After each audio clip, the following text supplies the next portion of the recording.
Yo, what is up everybody, and welcome back to another Madden 17 online connected franchise mode game. We have now hit week 3 of the Primetime Football League as, the 1-1 San Francisco 49ers come out hurdling, trying to make a statement in this game, and they need to. They are going against the 2-0 Seattle Seahawks, coming off an impressive win against the Rams last week, riding our defense once again, and our defense starts the game off with a 3-and-out. Tyler Lockett with the ball, with the edge. He's already got a return touchdown this season, and he almost got another one. Barely got tackled, but nonetheless, great starting field position right there. Lockett's having a great start to the season in the punt return game as we run the screen pass on 2nd down and 6 to Paul Richardson. Oh, what a juke move. Give him a little whoop. But there is a flag, and unfortunately that play is going to be negated because it is on the Seahawks. A block in the back. This drive is not lost, though. It's only a 2nd down and 5. We might have lost it right there. Pro Size falls on his own fumble, but Armstead looking like Jadeveon Clowney in college, and that's Armstead again. Armstead just single-handedly wrecked the drive, as you see. And a big injury for the Niners right there early on in this one. Their best cornerback, Jimmy Ward, out for the rest of the game with a pulled groin. But yeah, Eric Armstead looked freakish. I mean, the Seattle Seahawks offensive line is bad, but wow, he came in unblocked in that running play, as that is Frank Gore running the ball. Your eyes are not deceiving you. The guy that ran the San Francisco 49ers traded for both Frank Gore and Vernon Davis, apparently, and that actually is not a first down. He's got to punt the ball, but look at that, contact with the punter. I saw that, and I just immediately went out of bounds with Tyler Lockett. I knew my team goofed with that flag, and unfortunately, roughing the, even it was, what do you call it, just, I think there's another one for just, like, hitting the punter. It's 5 yards, but we just got the full 15-yard penalty right there, and that is an automatic first down. So that sucks right there. Even though it looked like he should have had the first down on the running play, now our defense had to come out again. But this Seattle Seahawks defense is off to a great start this season, only allowing 3 points, and so far so good. And we really need that because we have been getting off to slow starts in these games, and it looks like we're off to another one unless we could get something going on this drive as Tyler Lockett gets rocked right there. Navarro Bowman, I believe, supplying the boomstick as 3rd down. We throw it to Lockett, and it is completed, but not for a first down. 4th and inches. The rules in this CFM is, especially on your own side of the field, you got to punt the ball in pretty much any situation, as he is going to get the offense going, finding Quentin Patton to the 33-yard line. Colin Kaepernick is the quarterback for the 49ers today. Of course, they don't really have the best quarterback situation in the league, as Mike Morgan with the sack. This guy has been dominant so far this season. Pretty unknown, but he's really been a big name for us. As 4th and 9, he's going to shank this one badly. It is raining today, as you guys can see. The weather in Seattle is very ugly. That's going to affect the passing game. That's going to affect the kicking game. And right there, it cost the Niners 3 points. And Phil Dawson is one of the more reliable kickers, as Tyler Lockett, there he goes again. Tyler Lockett, whenever we get the ball in his hands, has been making plays this season. At the goal line, where we have struggled a little bit, trying to get to Jimmy Graham. We've been trying to get to Jimmy Graham a lot at the goal line, but that time it was incomplete. Now we run the ball on 3rd and goal, and CJ Pro-Size gets into the end zone untouched. Great play right there. We're up 7-0. They're able to convert in that goal line situation that I said, we've had some rough patches with so far, but we're starting to get our feet wet with that thing, as that's a forced fumble off the edge. It's Morgan again. He's able to recover it, but he's at his own 5-yard line at 3rd and 30. Almost impossible to convert, taking a shot, and it's going to end up being swatted away. And on 4th down, he's going to punt the ball to Tyler Lockett. You don't want to get the ball in this guy's hands. There he goes again. Oh, another flag on the field. We are just having so much trouble with these penalties so far. I believe that's our 3rd one of the game, so we definitely got to tighten that one up. As Jimmy Graham, it doesn't matter where the drive starts off, it's going to be a touchdown when you leave Jimmy Graham 1-on-1. He tried it earlier on that same exact play. I threw a lob pass. This time we just threw a straight up bullet straight to Graham. Russell on point, and that's one of the good things about having a guy like Russell Wilson. Yeah, he's known as the, running quarterback and all that, making plays, all that Houdini stuff, but he's one of the best passers in the league, and with the kind of conditions that Seattle provides, it's good to have that guy that can still be accurate in that situation. As 3rd down, the defense is shut down right now. Going against my boy Chase right here. He is one of these the commissioners of the CFM, as Tyler Lockett for once doesn't get a big punt return. But yeah, he's one of the commissioners of the CFM as he comes through once again, just sacking us all over the place with Eric Armstead. We just need a little bit better protection for Russell Wilson right now as we dump it down for not much yards. And he's also one of the dudes that designs the cards in Madden Ultimate Team. So you guys like those card arts, you can thank Chase for that. As unfortunately, I'm not thanking Chase for the fact that he played some good defense on that drive and forced us to punt the ball. And look at him trying to return it with a spin move right there. Oh, he put one man on the ground, and he's going to get some good field position to start this drive off on the 2-minute drill. Ball is tipped and almost intercepted. He is badly struggling to get offense going, partially because the run game has been non-existent with the old Frank Gore. Third down and 9, intercepted. I was going to say Eric Berry. That's actually Earl Thomas right there. They both wear 29. They are both electric, but that is ET3, and he's on the Seahawks making plays. Unfortunately for the Seahawks, in real life, he is injured as Procise gets rocked right there, but not before getting to the 27-yard line. But in our franchise, he is healthy. Unfortunately, Doug Baldwin and Thomas Rawls are still injured. We're still waiting for them to come back. It's 2nd down and 8. We're looking to pass, and we are able to find Procise as we get out of bounds, preserving our 2 timeouts with 25 seconds left, going back to Procise. Moving the ball well, taking advantage of the 49ers right now, and Procise up the middle gets hit big time, but he gets the first. Actually, he doesn't get the first down. 3rd down and inches. He gets the touchdown anyways. We had a timeout in our back pocket, so I was like, let's just run the ball, see what happens right here as we miss the PAT. Like I said, these weather conditions are bad. You guys saw 11 miles per hour, especially on that long field goal that Chase tried to attempt.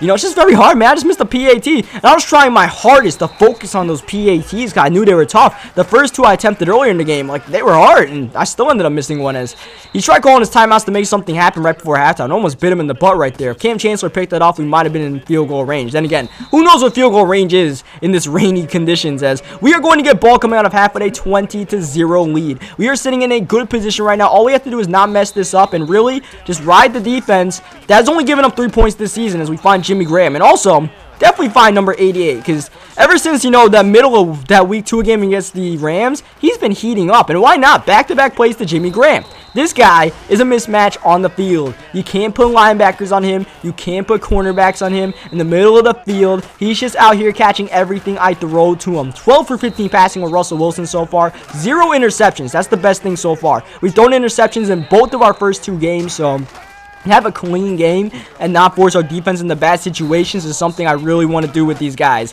And the offensive line kind of negates that because they end up, you know, forcing pressure in the middle and then I lose the ball on a fumble or something like that. But we're doing a good job of getting the ball out quickly as Russell Wilson now quickly sliding and doesn't get credit for the touchdown because of that slide. It was a safe play. We end up getting a touchdown the next play, just doing the QB sneak with Russell Wilson. So it worked out, but, you know, I didn't want to fumble in that situation. Like I said, I don't want to screw up when our defense is playing so well. And look at Earl Thomas. He's got a lane. He's got a touchdown. ET3 once again, his 2nd pick of the game. He's been pretty silent so far this season. It's been Jeremy Lane and Richard Sherman taking the spotlight, but don't forget about Earl. Mainly, you guys know I like using my free safety, so what I did was I moved Earl Thomas technically to a more, I said free safety, I mean I like using my strong safety, but yeah, I moved Earl Thomas to a little bit more of a strong safeties position. I moved Cam Chancellor to the free safety spot. It's not as beneficial for the Seahawks defense, besides Cam Chancellor's laying the boom up top as Procise gets a nice run right here, but, you know, I really like using Earl Thomas, and even Jeremy Lane's pretty cool to use. He's got high jumping and stuff like that, and so far so good. We got quite a few user picks with those guys, including 2 with ET this game as we go to the out route to Paul Richardson right before the end of the 3rd quarter. Looking to take a shot downfield for Richardson, the speedster. His first touchdown of the season, and this game is a blowout. 41-0. The Niners almost just didn't stand a chance this game. The Seahawks defense way too talented for these guys to move the ball downfield right on cue. Rubin with the sack. And our offense wasn't great this game, but we turned it up in the second half. Eventually figured out some of the stuff he was doing. Even on that 3rd quarter play, I really didn't plan on running it. I just came out to see what kind of defense he was in at the end of the 3rd, or else I would just let the clock expire. But I saw Paul Richardson was being pressed, and I was like, why not? Let me take a shot downfield for him. And the safety just didn't play too well in the cover 2. And it looks like we are going to get back-to-back wins against division rivals. And that's looking good for us. We haven't seen the Cardinals yet. And as far as I can see from the stats, the Cardinals look pretty good. So we do have some competition in the NFC West. But I feel good about our chances of finishing ahead of the Rams and the 49ers in the standings, especially since we do have a game on them in the division as Earl Thomas is all over the field, man. ET3, what can you say about this guy? Getting stops in the run game, pick sixes, he's doing it all. At this point, I literally put on shoe clock, and I'm just killing the rest of the game. If you guys want to stick around, the post-game show is after the game, so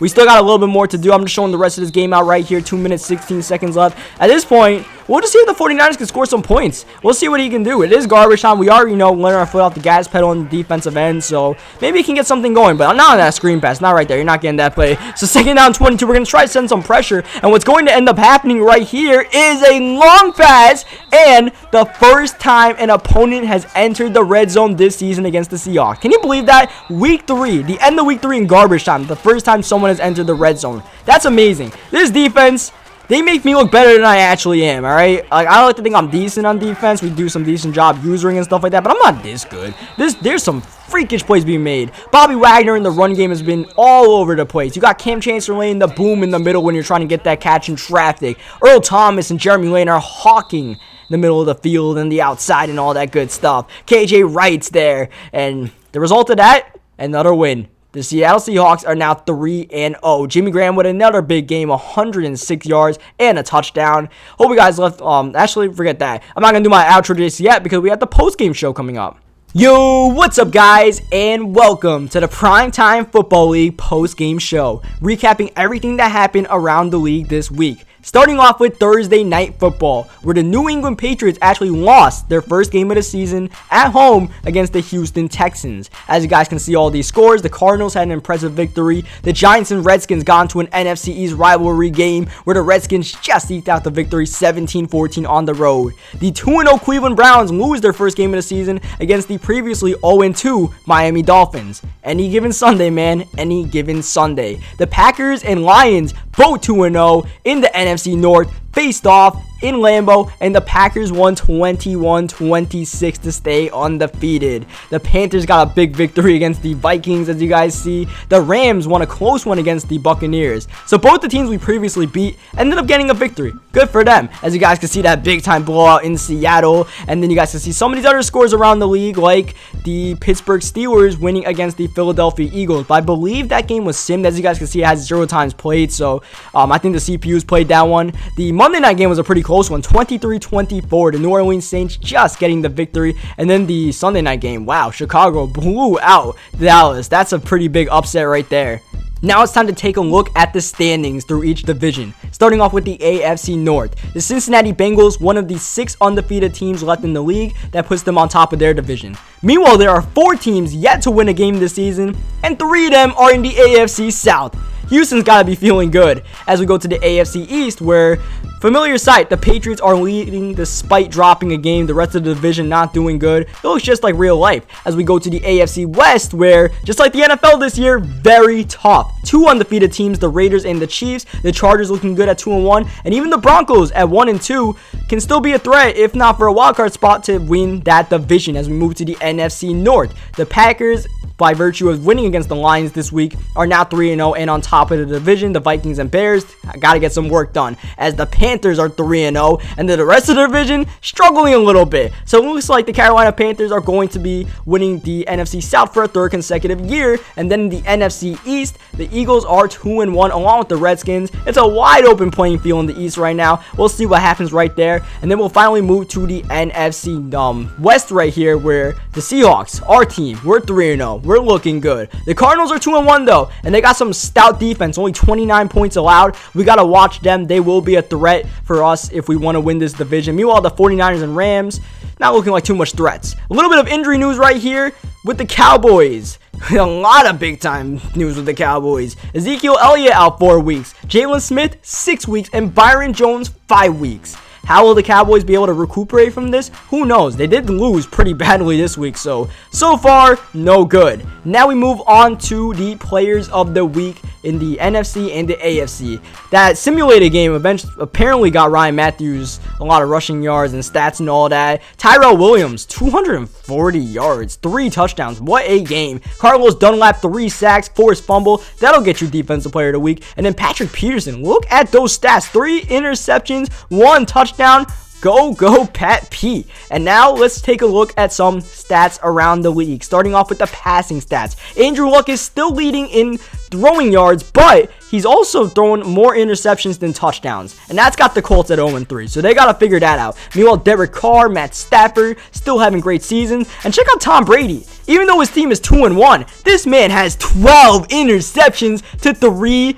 touchdowns. That is tied for leading in the league. You would expect Eli to lead the league in interceptions, but not Tom Brady. Meanwhile, David Johnson is running away with the rushing title early on. This man is dominant. 170 yards per game. That is on pace to pretty much break the single season rushing record. Someone's gotta get a hold of David Johnson, and hopefully it's the Seahawks. We gotta play David Johnson twice. Not looking forward to that. As you see Stewart with good stats, AP with good stats, Isaiah Crowell running good for the Rams still. The receiving stats, you still got Amari Cooper on top of the league. That dynamic duo of Brandon Cooks and T.Y. Hilton are still burning the top off of many secondaries. As you guys see, Tyrell Williams, by virtue of his big day, is up there. Rob Gronkowski and Jimmy Graham, they're 2 tight ends, but just still 2 of the best receivers. Meanwhile, the receiving touchdown leader is still Marvin Jones, even though he did not get a touchdown this week. As we look at some defensive stats before we close the show out this week. We didn't show defensive stats last week, so we're just looking around right here. A lot of safeties are up top there, like Carl Joseph and Eric Berry, etc. And tackles, that's pretty... I mean, that's a little bit surprising. Usually see linebackers up top there. A lot of tackle for loss guys like Mark Barron, Terrell Suggs, Telvin Smith. Look at the sack leader, Khalil Mack. Dominant in real life, dominant in the game as well. One little nugget, the top 3 guys in sacks this year all play for undefeated teams. So getting pressure at the quarterback is definitely important. As you guys see, the interception leaders are Brashad Breeland, who I'm sure the Redskins wish was playing like that in real life, and Logan Ryan. So even when Tom Brady's throwing interceptions, his defense has got his back, including Ryan getting 4 of those interceptions. And then we finally check out the forced fumbles, where Bruce Irvin is already forced 4. So he and Khalil Mack are definitely a force to be reckoned with. Hope you guys leave a like on this video if you guys enjoyed it. If you guys enjoyed the post-game show, you guys enjoyed the game, subscribe for more. Thank you for all the support in the CFM. A lot of people have been liking the CFM. And until next week, I'll catch you guys next time.